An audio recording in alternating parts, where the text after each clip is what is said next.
కాల్పులకు తెగబడుతోంది. రాజస్థాన్ జైసల్మేర్ వద్ద మా స్పెషల్ కరెస్పాండెంట్ దినకర్ ఉన్నారు. దినకర్ అడిగి మరిన్ని వివరాలు తెలుసుకుందాం. దినకర్, నిన్న జైసల్మేర్ చాలా చోట్ల కూడా కంటిన్యూస్ హెవీ షెల్లింగ్ జరిగింది. ఇప్పుడు జైసల్మేర్లో సిచ్యువేషన్ ఏ విధంగా ఉంది? ఆల్మోస్ట్ 7 ప్లేసెస్ని టార్గెట్ చేసింది పాక్. డ్రోన్స్తో దాడికి పాల్పడుతుంది. మీరున్న స్పాట్లో సిచ్యువేషన్ ఏ విధంగా ఉంది? విజువల్స్ చూస్తున్నాం. ఎన్టీవీ ఎక్స్క్లూజివ్ గా చూపిస్తుంది మన లెఫ్ట్ సైడ్ బాక్స్ లో. ఏంటంటే బ్రేకింగ్ ప్రోగ్రామ్ లో జైసల్మేర్ పరిధిలో ఉంది. అది అణు విద్యుత్ కేంద్రం సంబంధించి గతంలో భారత ప్రభుత్వం సంబంధించినటువంటి అధికారమైనటువంటి యొక్క అణు విద్యుత్ కేంద్రము. అక్కడ మొత్తం అంతా కూడా ఒక పాక్ తన డ్రోన్ ను ఉపయోగించింది. వెంటనే భారత ఆర్మీ దళాలు కూడా దాన్ని తిప్పికొట్టడం జరుగుతున్నటువంటి దృశ్యాన్ని చూస్తున్నాం. జైసల్మేర్ తో పాటు పాకిస్తాన్ రాజస్థాన్ బార్డర్ మధ్యలో ఉన్నటువంటి ప్రధానమైనటువంటి సిటీల పైన టార్గెట్ చేయాలని చూసినటువంటి నేపథ్యంలో 9 గంటల తర్వాత ఏదైనా పాకిస్తాన్ పాల్పడొచ్చినటువంటి మనకు సమాచారం ఉన్న నేపథ్యంలో ఖచ్చితంగా ఇప్పుడు మనం విజువల్స్ చూస్తున్నాం. ఒక జైసల్మేర్ ప్రోగ్రామే కాదు, దేశవ్యాప్తంగా బార్డర్ లో ఉన్నటువంటి మిగతా ప్రాంతాల్లో కూడా మొత్తం పాకిస్తాన్ పూర్తి స్థాయిలో విరుచుకుపడుతుందని చెప్పుకోవాలి. అంతే స్థాయిలో కూడా భారత్కు సంబంధించినటువంటి భద్రతా దళాలు దాన్ని తిప్పికొడుతున్నాయి. అయితే ఉరీతో కొద్దిగా ఉరీ పఠాన్కోట్ లో విస్తృతంగా ఉన్నాయి. జమ్మూ కాశ్మీర్ లో మాత్రం ఈ యొక్క దాడులు విచక్షణంగా ఉన్నాయని కూడా అందుతున్నటువంటి సమాచారం. ఇక మరొక వైపు వస్తే ప్రస్తుతం నేనున్నటువంటి జైసల్మేర్ పరిసర ప్రాంతాల్లో కూడా ఈ రకమైనటువంటి యుద్ధ వాతావరణం నెలకొంది. కాసేపటి కిందనే ప్రోగ్రామ్ లో కూల్చివేసింది భారత్ కు సంబంధించినటువంటి ఆర్మీ దళాలు. నిన్న ప్రోగ్రామ్ దగ్గరలో ఉన్నటువంటి లాఠీ అనే గ్రామంలో పాకిస్తాన్ కు సంబంధించినటువంటి జెట్ ఫైటర్ ని కూల్చేశారు. అక్కడ ఉన్నటువంటి పైలట్ ని కూడా అదుపులో అరెస్ట్ చేసి అదుపులోకి తీసుకున్నటువంటి పరిస్థితి ఉంది. సో ఇవాళ ఏం జరగబోతుంది? ఎందుకంటే కేవలం పోఖ్రాన్ వద్ద దానికి మాత్రమే పరిమితం అవుతారా, లేకపోతే మిగిలినటువంటి ప్రాంతాలు కూడా టార్గెట్ చేసి పాకిస్తాన్ ఇచ్చేస్తున్నదంటే కాసేపట్లో దీనికి సంబంధించి అప్డేట్స్ కూడా వచ్చే అవకాశం ఉంది. ఎందుకంటే జైసల్మేర్ లో మొత్తం అంతా బ్లాక్అవుట్ ఏర్పాటు నిర్వహించడంతో, అలాగే ఎలాంటి లైట్ కూడా వెలగపోవడంతో ఎక్కడేం జరుగుతున్నటువంటి పరిస్థితి తెలియనటువంటి సిచ్యువేషన్ ఉంది. అందరూ కూడా బంకర్లో ఉన్నారు, మరి కొంతమంది సురక్షితమైనటువంటి ప్రాంతాల్లో ఉన్నారు. ఎవరు కూడా బయటికి రాకూడదని చెప్పారు. లైట్లు వెలగకూడదని స్పష్టమైనటువంటి ఆదేశాలు జారీ చేయడంతో గగనతలంలో ఏం జరుగుతుందనేది మాత్రం ప్రతి ఒక్కరికి గందరగోళమైనటువంటి పరిస్థితి నెలకొంది. ప్రోగ్రామ్ వద్ద ఎందుకంటే అణు విద్యుత్ కేంద్రం ఉంది, దాన్ని కానీ టార్గెట్ చేస్తే ఖచ్చితంగా భారత్ సగం పూర్తి స్థాయిలో నాశనం చేసినట్టయినటువంటి పాకిస్తాన్ దుర్బుద్ధి ఇక్కడ బయటపడ్డప్పుడు ఆ ప్రాంతంలో పూర్తిగా కూడా భద్రతా దళాలు చాలా చురుగ్గా పాల్గొని వాటిని ఆ డ్రోన్ ని మొత్తం అంతా కూడా తిప్పికొట్టి దాన్ని కూల్చేసినటువంటి పరిస్థితి కూడా నెలకొని ఉంది. సో ప్రోగ్రామ్ లో పూర్తిగా అదుపులోకి వచ్చింది పరిస్థితి. అయితే ఒక ప్రోగ్రామ్ దగ్గరే చేస్తారా, జైసల్మేర్ తర్వాత పరిసర ప్రాంతాల్లో ఏమైనా ఇంకా ఇలాంటి డ్రోన్ అటాక్స్ జరుగుతాయనేది మాత్రం చూడాల్సినటువంటి పరిస్థితి నెలకొని ఉంది. దేవి, అంటే జైసల్మేర్ కు ఎన్ని కిలోమీటర్ల దూరంలో ఉంది పోఖ్రాన్ అణు విద్యుత్ కేంద్రం?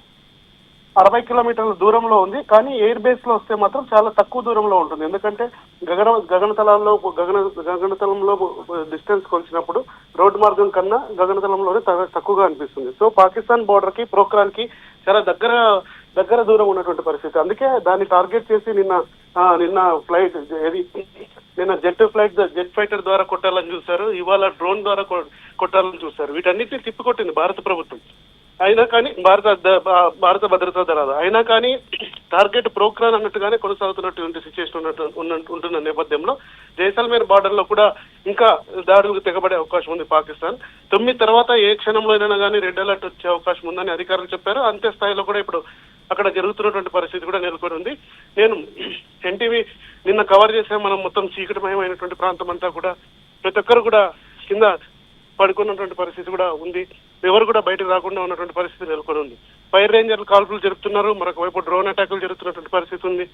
ప్రస్తుతం వాతావరణం అయితే గంభీరంగా ఉంది ఇక్కడ. దినకర్, శత్రువు ఎప్పుడైనా సరే అటాక్ చేసేది మన డిఫెన్స్ సిస్టమ్ మీద, ఎయిర్ బేసెస్ మీద, మన డిఫెన్స్ ఇన్ఫ్రాస్ట్రక్చర్ మీద, at the same time nuclear system మీద. సో పోఖ్రాన్ అణు విద్యుత్ కేంద్రం అనేది 60 కిలోమీటర్ల దూరంలో ఉంది. అలాగే ఎయిర్ అటాక్స్ చేయడానికి చాలా ఈజీ. అక్కడ ఎట్లాంటి భద్రత ఉండుండొచ్చు? సహజంగానే ఇలాంటి ఆర్మీ యాక్షన్ తీసుకునేటప్పుడు ఇలాంటి అణు విద్యుత్ కేంద్రాల దగ్గర నిరంతరము ఎయిర్ అటాక్స్ జరగకుండా పహారా కాస్తూ ఉంటాయా? భారత్ కి ఇక్కడ జైసల్మేర్ దగ్గర వాయుసేన ఉంది, ఆ తర్వాత బిఎస్ఎఫ్ దళాలు ఉన్నాయి, ఆ తర్వాత దీనికి సంబంధించి సెంట్రల్ సెక్యూరిటీ ఫోర్సెస్ కూడా ఉన్నటువంటి పరిస్థితి ఉంది. సో ఈ మూడు కూడా అణు విద్యుత్ కేంద్రం దగ్గర అత్యంత పటిష్టమైనటువంటి భద్రతా దళాలన్నీ కూడా ఉంటాయి. ఇప్పుడు పాకిస్తాన్ దాన్ని టార్గెట్ చేయడంతో ఖచ్చితంగా అక్కడ ఇంకా గత 3 రోజులుగా కూడా పెంచినటువంటి పరిస్థితి ఉంది. అందుకే వారు కూడా తిప్పికొట్టారు. అలాగే డ్రోన్ ద్వారా వచ్చినటువంటి మిసైల్స్ ఏవైతే ఉంటాయో వాటిని మొత్తం అంతా కూడా రిటర్న్ లో తిప్పికొట్టడంతో సో అక్కడ ప్రస్తుతం అయితే వాతావరణం ఇది ఉంది. ఆ డ్రోన్ కూల్చినటువంటి విజువల్స్ కూడా మనం చూస్తున్నాం. సో ఇంకా వేరే వేరే ప్రాంతాల నుంచి ఏమైనా వస్తాయా అన్నది మాత్రం చూడాల్సినటువంటి పరిస్థితి. ప్రస్తుతం జైసల్మేర్ యొక్క బార్డర్ లో మాత్రం విచిత్రమైనటువంటి పరిస్థితి నెలకొని ఉంది. ఎందుకంటే ఎప్పుడు ఎటువైపు నుంచి వస్తుందా అన్న దానికి సంబంధించి ఇంకా నెలకొనాల్సినటువంటి అంశం ఉంది. సో ఇక్కడ భారత్ కు సంబంధించినటువంటి అంశంలో ఖచ్చితంగా తిప్పికొట్టడానికి ఈ రోజు మధ్యాహ్నం 3 గంటల నుంచే ప్రత్యేకంగా ఇక్కడ జైసల్మేర్ యొక్క భద్రతా దళ అధికారులంతా కూడా సమావేశమయ్యారు. లైవ్ మనం చూస్తున్నాం ఇక్కడ ప్రస్తుతం. ఎందుకంటే ఈ బార్డర్ ప్రస్తుతం నేను నిలబడినటువంటి బ్యాక్ సైడ్ ప్రాంతం ఏదైతే ఉందో అదంతా కూడా పాకిస్తాన్ కు సంబంధించినటువంటి ప్రాంతం. అక్కడి నుంచి ఇందాక ప్రోగ్రామ్ దగ్గర జైసల్మేర్ పరిధిలో ఉన్నటువంటి ప్రోగ్రామ్ దగ్గర అది ఒక డ్రోన్ వెళ్ళింది. ఇలాంటి డ్రోన్లు ఇంకా ఇటువైపు నుంచి వస్తాయన్నటువంటి ఒక ఆసక్తి కానీ ఆ తర్వాత ఆందోళన కానీ ఇటువైపు ఉన్నటువంటి పరిస్థితి ఉంది. మొత్తం జాతీయ ఇంటర్నేషనల్ మీడియా అంతా కూడా ఇక్కడ ఈ ప్రోగ్రామ్ కి జైసల్మేర్ కి మధ్యలో ఉన్నటువంటి ప్రాంతంలో ఒక స్టాండ్ గా ఉండి మొత్తం అంతా కూడా విజువల్స్ ని క్యాప్చర్ చేసేటువంటి పరిస్థితి ఉంది. అయినా కానీ చిమ్మ చీకటి ఉండడంతో ఎటువైపు నుంచి ఏది వస్తున్నటువంటి ఆందోళన భయం ఇక్కడ నెలకొని ఉంది. దేవి దినకర్ దినకర్ మళ్ళీ మిమ్మల్ని కాంటాక్ట్ చేస్తాం. Thanks for the live updates.